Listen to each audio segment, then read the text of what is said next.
My name is Maria Rosella, and I want to talk about designer babies and what this means for the future of a species.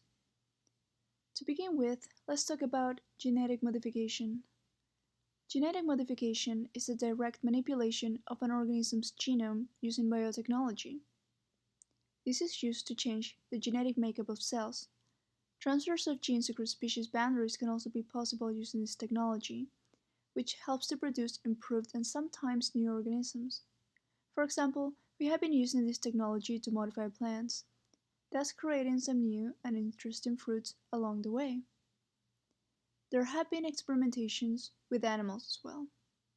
Some were successful at providing useful results, and some were for fun, like glow-in-the-dark fish. With better understanding of the DNA, genetic engineers started experimenting with human DNA. This essentially led to the discovery of CRISPR technology, which is now being used to modify human DNA to carry specific desired traits while eliminating undesired ones. This is being used in designer babies. So what are designer babies? Designer babies are genetically modified embryos using pre-implantation genetic diagnosis in order to discover genetic defects or to ensure a particular gene to be present. These specific changes vary from the elimination of hereditary illnesses to sex gender and some other specific desired features. This technology carries some controversy due to the debate on the ethical issues surrounding this topic. Regardless, this procedure shows to be successful in detecting and eliminating genes that would hinder the development of the baby.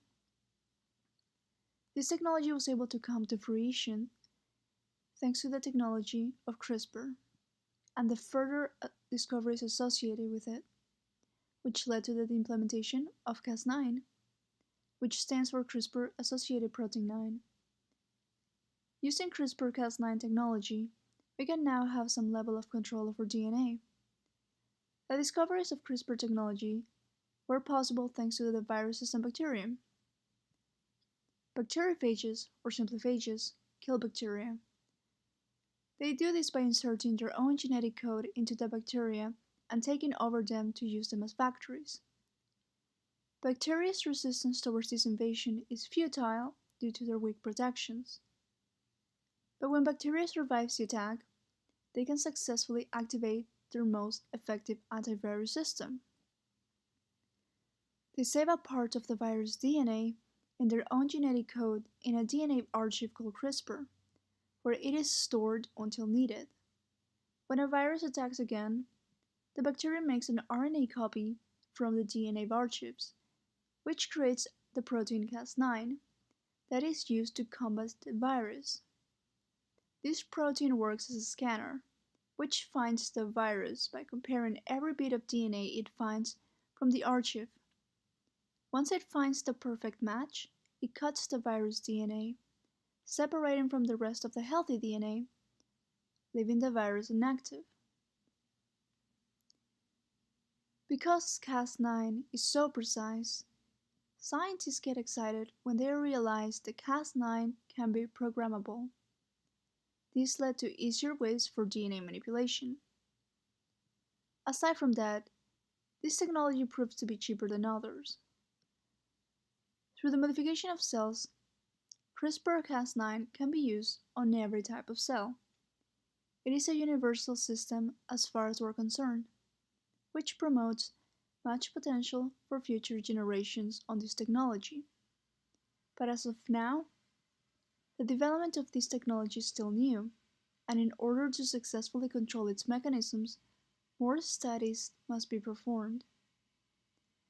So how will this affect our species in the future? CRISPR technology has tremendous potential to be beneficial for our civilization. This technology is not limited to designer babies. For instance, scientists made an experiment with rats that had the HIV virus in almost all their cells. By injecting CRISPR into their tails, they were able to eliminate more than 50% of the virus from the rat cells, proving that this technology expands further than pre-implantation embryos. This can be used on any living cell. Looking at the future, we can expect CRISPR technology to be developed in manners that will combat and eliminate deadly illnesses and viruses. But these changes are all limited to the recipient and the effects die alongside them, unless used in reproductive cells or embryos. Going back to designer babies, these modified humans will carry design genes along their DNA. This means that they will be able to produce offspring that carry the modified changes in them without the need to fabricate these in a laboratory. Consequently, this will make gradual but irreversible changes to the human gene pool. As the technology advances, future generations will have access to a wide variety of options. If the elimination of a hereditary illness is possible, what is stopping scientists from developing and modifying other traits such as enhanced metabolism, perfect eyesight, height, muscular structure, impenetrable immune system, and even extraordinary intelligence? We could even extend human lifespan and prevent aging deterioration. This is all in theory, very possible. So as controversial as designer babies may sound to some, it is the beginning of the future of a modified human species, and to be able to take advantage of all its expected benefits, we need to open the door for this technology to be developed. I believe in taking evolution into our own hands, and designer babies are but the tip of the iceberg of what the future awaits. Thank you very much. My name is Maria Rosell.